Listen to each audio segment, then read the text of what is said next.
Natalo man ang mga off-campus dito laban sa CM Farm. Pero isa itong magandang experience para sa mga bata dahil dahan-dahanan nila natupad ang kanilang mga pangarap. Dati kasi ay pinapanood lang nila ang kanilang mga idol. So, ngayon nakalaro na nila. Kaya isang malaking karangalan mga bossing. At eto pa, hindi namin akalain na ganito palang suporta ng crowd.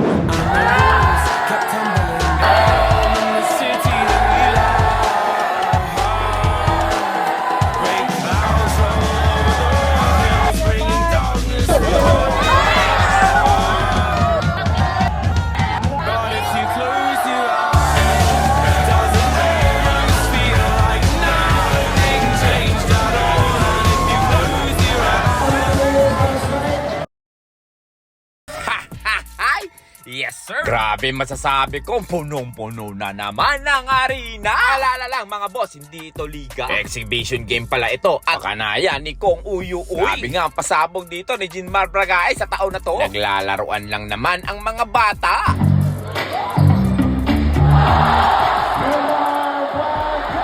Pero pag ang mga bata naman ang makabawi sa kanya, ilang tameme si Idol.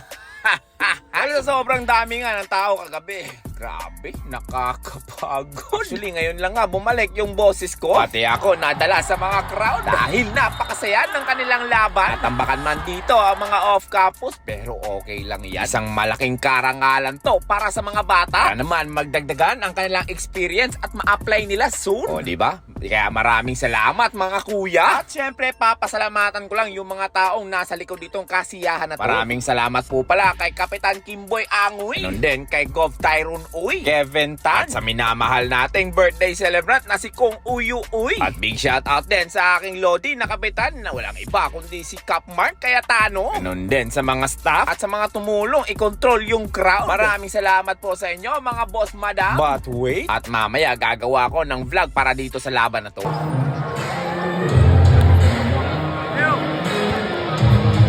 Farm versus the off-campus.